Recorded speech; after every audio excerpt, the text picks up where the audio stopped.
నీటి అవసరం తెలిసినటువంటి నేల, అభివృద్ధి అవసరాన్ని గుర్తించినటువంటి నేల, అడుగడుగున ఆత్మవిశ్వాసాన్ని నింపేటువంటి నేల అయినటువంటి గుంటూరు ప్రాంత ప్రజలకు, ముఖ్యంగా గోరంట్ల ప్రాంత ప్రజలకు మీ అభిమానానికి మనస్ఫూర్తిగా ధన్యవాదాలు తెలుపుతా ఉన్నాను. అదేవిధంగా వేదికను అలంకరించినటువంటి పెద్దలు, మొన్ననే రాజ్యసభకి ఎన్నికైనటువంటి భాష్యం రామకృష్ణ గారికి అందరి తరపున శుభాకాంక్షలు తెలుపుతా ఉన్నాను. ఎంపీ లాట్స్ ద్వారా మనకి సంవత్సరానికి 5 కోట్లు వస్తాయి. ఇప్పుడు ఆయన కూడా రాజ్యసభ ఎంపీ అయ్యారు కాబట్టి ఇంకొక 5 కోట్లు మనకి సంవత్సరానికి వస్తుంది. అదృష్టం ఏంటంటే రాజ్యసభ 6 సంవత్సరాలు. నేనైనా నెక్స్ట్ గ్యారంటీ లేదేమో కానీ నెక్స్ట్ ఎలక్షన్ అయిపోయాక గ్యారంటీగా ఉండే ఎంపీ మన రామకృష్ణ గారు 6 సంవత్సరాల్లో 30 కోట్ల రూపాయలు అదనంగా గుంటూరు చుట్టుపక్కల ప్రాంతానికి ఉపయోగపడేటువంటి అవకాశం ఉంది.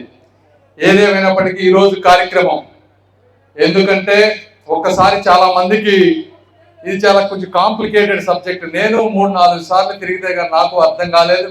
మీరందరూ శ్రద్ధగా వినాలి. వేదికమై ఉన్న వాళ్ళు కూడా అసలు ఏం జరుగుతుంది, వాటర్ పరిస్థితి ఏంటి, ఎందుకు మనకు సమస్యలు ఉన్నాయి, ఈ డబ్బులతో అసలు మనం ఏం చేయబోతున్నాం అనేది అందరూ తెలుసుకోవాలి. 2014 స్టేట్ డివిజన్ వచ్చిన తర్వాత ఈ ప్రాంత జనాభా 8 లక్షలు గుంటూరు చుట్టుపక్కల. ఆ రోజు నీటి రిక్వైర్మెంట్ 130 ఎంఎల్డి అంటే మిల్లీ లీటర్స్ పర్ డే ఉంటే 8 లక్షల జనాభాకి ఆ రోజు ఉన్నటువంటి వ్యవస్థ కేవలం 90 ఎంఎల్డి మాత్రమే సరఫరా చేసేది. ఆ 90 ఎంఎల్డి కూడా ఎక్కడి నుంచి వచ్చేది?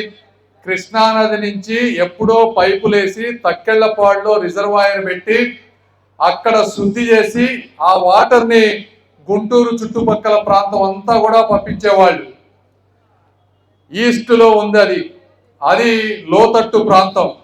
గోరంట్ల ఇటంతా కూడా వెస్ట్ ప్రాంతం, ఇది హైట్ లో ఉంది కాబట్టి అక్కడి నుంచి నీళ్లు ఇక్కడికి రావాలంటే కష్టమయ్యేది. ఒకటి, విపరీతమైన నీటి ఎద్దడి ఉంటే ఆ రోజు ఉన్నటువంటి కూటమి ప్రభుత్వం, గౌరవ ముఖ్యమంత్రి నారా చంద్రబాబు నాయుడు గారు 400 కోట్ల రూపాయలతో ఏం చేశారంటే కృష్ణానది నుంచి తక్కెళ్లపాడుకు వచ్చేటువంటి పాతబడి తుప్పుబట్టిన పైపులన్నిటినీ కూడా బాగు చేపించారు.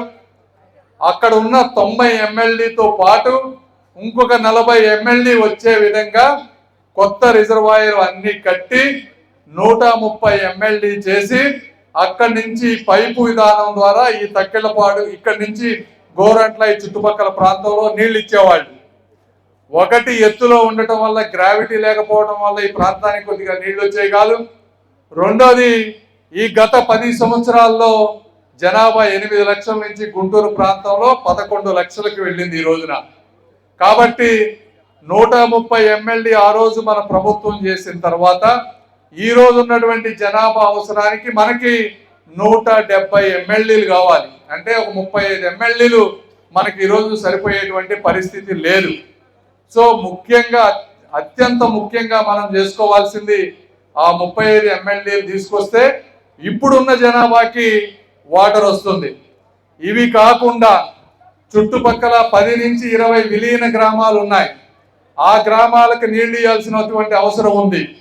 వీటితో పాటు గుంటూరు పట్టణ ప్రాంతం వేగంగా అభివృద్ధి చెందుతా ఉంది. అంటే వచ్చే 20-30 సంవత్సరాల్లో ఈ రోజు ఉన్నటువంటి 11 లక్షల జనాభా లెక్కల ప్రకారం 20 లక్షలు అయ్యేటువంటి పరిస్థితి. అంటే ఈ 20 లక్షల మందికి కావాల్సినటువంటి నీరు, అంటే ఇప్పుడు డెఫిసిట్ లో ఉన్నటువంటి 35 ఎంఎల్డీ, ఇవి కాకుండా పెరిగే 9 లక్షల జనాభాకి ఇంకొక 100 ఎంఎల్డీ కావాలి. అంటే 130 ఎంఎల్డీలు మనం చెయ్యాలి. అంటే చేయటమే కాదు, ఒకటి నీటిని తీసుకోవటం, రెండోది ఆ వచ్చినటువంటి నీటిని తక్కెళ్లపాడులో వచ్చినా లేకపోతే ఇంకో చోట వచ్చినా డిస్ట్రిబ్యూషన్ సిస్టమ్, ప్రతి ఇంటికి పైపులు వేయాలి. ఈ పైపులు వేసే విధానం కూడా లేదు. ఆ విధంగా మనం ఆ రోజు 400 కోట్లతోటి కృష్ణానది నుంచి కొత్త పైపులు, ఆ 40 ఎంఎల్డీ ట్యాంకులు కట్టి కొంత పైపు మెకానిజం చేసి ఆ రోజు బాగు చేశారు.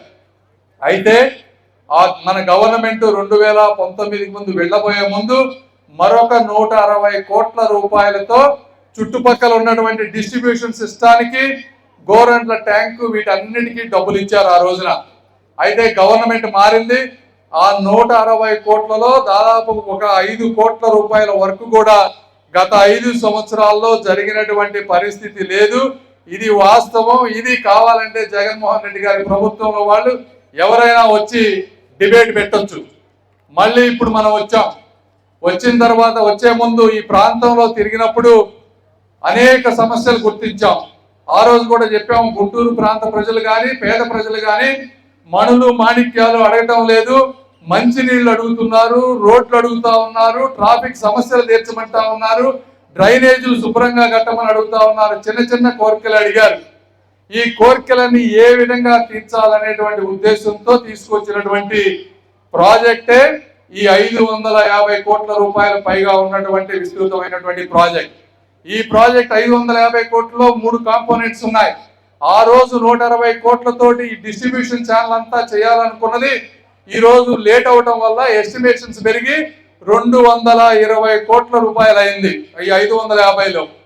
వీటితో పాటు ఇప్పుడు మనకి తక్కెళ్ళపాడులో కృష్ణానది నుంచి పైప్ లైన్ ద్వారా వాటర్ వస్తూ ఉంది.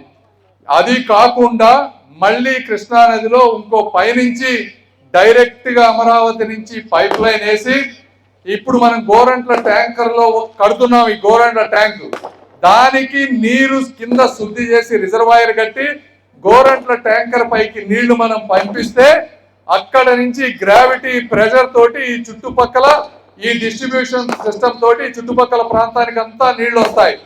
కాబట్టి అక్కడి నుంచి వచ్చేటువంటి కృష్ణానది నుంచి వచ్చేటువంటి కొత్త పైప్ లైన్, కొత్త రిజర్వాయర్, ఇవన్నీ కూడా 85 MLD కొత్తగా రాబోతా ఉంది ఆ ప్రాంతంలో.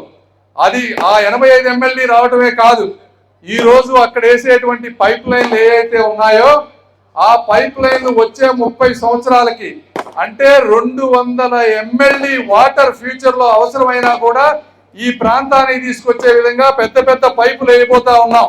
అయితే ఇప్పుడు కేవలం పంపు అనేవన్నీ కూడా 85 MLDకి సరిపోయే సామర్థ్యాన్ని పెట్టి ఇప్పటి వరకు అవసరమైనటువంటి ఇవన్నీ తీర్చుకుంటాం. అక్కడ రిజర్వాయర్ కట్టి పైకి పంపించిన తర్వాత ఆ నీళ్లు ఈ 220 కోట్ల రూపాయలతో డిస్ట్రిబ్యూషన్ ఛానల్ కట్టి ఈ చుట్టుపక్కల ప్రాంతానికి ఇస్తాం. వీటితో పాటు తక్కెళ్ళపాడులో కూడా ఇప్పుడున్న దానితో సమానంగా ఇంకొక 50 MLD వచ్చే విధంగా ఇంకో రిజర్వాయర్ కూడా అక్కడ కడుతున్నాం.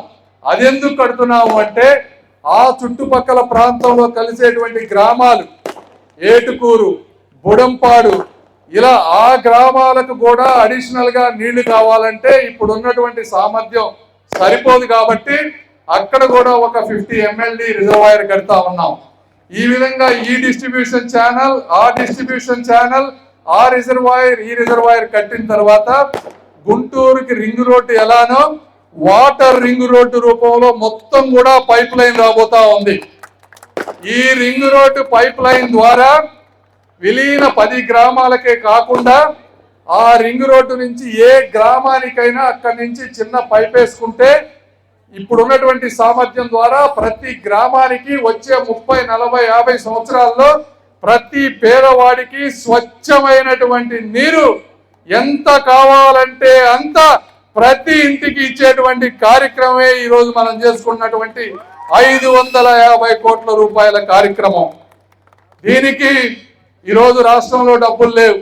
అయినప్పటికీ కూడా గౌరవ ముఖ్యమంత్రి నారా చంద్రబాబు నాయుడు గారు బ్యాంకులతో మాట్లాడి వాళ్ళు 85% బ్యాంకులు ఇస్తా ఉన్నాయి. ఈ రోజున 15% స్టేట్ గవర్నమెంట్ డబ్బులు ఖర్చు పెడతా ఉంది. ఈ విధంగా టెండర్లు ఇవన్నీ చేయాలంటే మీరు అనుకున్నంత సింపుల్ కాదు. అక్కడి నుంచి మాకు ఈ ప్రాజెక్టుని కంప్లీట్ చేయడానికి 1 ఇయర్ ముందు గౌరవ ముఖ్యమంత్రి గారు ఓకే చేసి ఇచ్చినా కూడా ఈ 1 ఇయర్లో అక్కడ ఇరిగేషన్ వాళ్ళు కృష్ణానదిలో నీళ్లు ఎత్తిపోయడానికి పర్మిషన్ ఇవ్వాలి, ఇచ్చారు. సిఆర్డిఏ వాళ్ళు అమరావతిలో వాళ్ళ స్థలాల్లో పైప్ లైన్లు వేయించుకోవాలంటే పర్మిషన్ కావాలంటే వాళ్ళు ఇచ్చారు. తర్వాత ఈ పైప్ లైన్లన్నీ 2 రైల్వే పట్టాలను దాటుకొని 23 కిలోమీటర్ల నేషనల్ హైవే పక్క నుంచి వెళ్తా ఉన్నాయి. రైల్వే వాళ్ళ పర్మిషన్లు తీసుకున్నాం. 23 కిలోమీటర్ల నేషనల్ హైవే వాళ్ళ పర్మిషన్లు తీసుకున్నాం. ఇవన్నీ తీసుకొని ఈ రోజు శంకుస్థాపన చేశాం. ఇవన్నీ చేస్తే ఈ రోజు ఈ కార్యక్రమం జరిగింది. అంత ఈజీగా ఈ కార్యక్రమం జరగవు.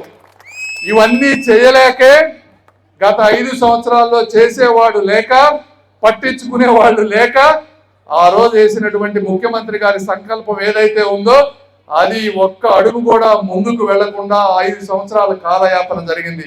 మీ అందరికీ ఈ వేదిక సాక్షిగా ఈరోజు చెప్తా ఉన్నాం, 1.5 సంవత్సరంలో ప్రతి పైపు, రిజర్వాయర్లు ఇవన్నీ కట్టి వచ్చే ఎలక్షన్కి వెళ్ళబోయే ముందు ప్రతి ఇంటిలో మీకు కావాల్సినంత నీళ్లు ఇచ్చే బాధ్యత ఈ కూటమి ప్రభుత్వం, ఈ వేదిక పైన కూర్చున్నటువంటి నాయకులు తీసుకుంటారని మీ అందరికీ నేను తెలియజేసుకుంటూ, ఇది వస్తే మన హైట్ లో, ఎందుకంటే కృష్ణానది నుంచి డైరెక్ట్ గా ఇక్కడికి వస్తే వాటర్ ఇక్కడి నుంచి హైట్ లో ఉన్నటువంటి వెస్ట్, లోలో ఉన్నటువంటి ఈస్ట్ కి, చుట్టుపక్కల గ్రామాలకి అన్నిటికీ కూడా ఇంకెప్పుడు ఈ స్టేజ్ మీద ఉన్న వాళ్ళు నాయకులుగా ఉన్నా లేకపోయినా మీ ఇళ్లలో నీళ్లు మాత్రం గ్యారంటీగా వస్తాయని చెప్పి తెలియజేసుకుంటా ఉన్నా.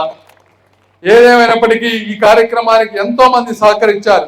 ముఖ్యంగా జిఎంసి కమిషనర్ గారు, పబ్లిక్ హెల్త్ ఇంజనీరింగ్ డిపార్ట్మెంట్ వాళ్ళు, సిఆర్డిఏ ఆఫీసర్స్, ఇరిగేషన్ డిపార్ట్మెంట్ వాళ్ళు, అదేవిధంగా ఈ కాంట్రాక్టర్ మెగా ఇంజనీరింగ్ సంబంధించినటువంటి వాళ్ళు, మా ఆఫీస్ వాళ్ళు, రామాంజనేయులు గారు, ఎంతో మంది కలయికతో ఇటువంటి మంచి కార్యక్రమం జరుగుతూ ఉంది. కాబట్టి ఇదే కాదు, అనేక కార్యక్రమాలు ఈ రోజు మీకు గుంటూరులో జరుగుతూ ఉన్నాయి. బ్రిడ్జిలు జరుగుతూ ఉన్నాయి. ఎక్కడైనా పడితే అక్కడ రోడ్లన్నీ వేసుకుంటూ వస్తూ ఉన్నాం, డ్రైనేజీలు కడుతూ ఉన్నాం, వీధి దీపాలు పెడతా ఉన్నాం. అన్ని విధాలుగా ఏది కావాలంటే అది, ప్రభుత్వంలో డబ్బులు లేకపోయినా ఈరోజు మళ్ళీ గ్రీన్ గుంటూరు అని చెప్పి చెట్లు నాటబోతా ఉన్నాం. కొన్ని మోడల్ రోడ్స్ తీసుకొని రోడ్లు కూడా అందంగా తయారు చేయబోతా ఉన్నాం. జంక్షన్స్ అన్ని అందంగా తయారు చేయబోతా ఉన్నాం. ఈ విధంగా ఎప్పుడూ లేనటువంటి, 40 సంవత్సరాలుగా లేనటువంటి అభివృద్ధి ఈరోజు గుంటూరు ప్రాంతంలో జరుగుతుంది. కాబట్టి ఈ అభివృద్ధిని ప్రతి ఒక్కళ్ళు కూడా, అంటే చాలా మందికి కేవలం బటన్ నొక్కి బ్యాంకులో డబ్బులు పెడితేనే ఓట్లుగా కాకుండా నీళ్లు ఇవ్వటం, రోడ్లు వేయటం, డ్రైన్లు ఇండివిజువల్ గా వ్యక్తిగతంగా ఉపయోగం లేకపోయినా అవి లేకపోతే జీవించలేరు. ఈరోజు మంచినీళ్లు లేకపోతే అనారోగ్యం, క్యాన్సర్ ఇలాంటి ఎన్నో జబ్బులు వస్తూ ఉన్నాయి. కాబట్టి వీటి ఉద్దేశం, విలువలు తెలిసినటువంటి నాయకులు, గౌరవ ముఖ్యమంత్రి గారు కానీ, అదేవిధంగా ముఖ్యమంత్రి గారికి నిరంతరం సహకారం అందిస్తున్నటువంటి పవన్ కళ్యాణ్ గారు కానీ, మోదీ గారు కానీ, అందరం కూడా కలిసిమెలిసి ఈరోజు పనిచేసుకుంటా వస్తున్నామని చెప్పి, అలాంటి కార్యక్రమాలను మీరందరూ గుర్తుపెట్టుకోవాలి, ఆశీర్వదించాలని మనస్ఫూర్తిగా కోరుకుంటూ అశేష అభిమానాన్ని చూపించారు. ఇప్పుడు వస్తా ఉంటే కార్యక్రమాన్ని వేణు గారు కానీ, శ్రీనివాస్ గారు కానీ, అనేక మంది సుబ్బారావు గారు, అనేక మంది మీ అభిమానులతో వచ్చి స్వాగతం పలికారు. మీ అందరికీ కూడా మనస్ఫూర్తిగా ధన్యవాదాలు తెలుపుకుంటూ సెలవు తీసుకుంటా ఉన్నాను. Thank you.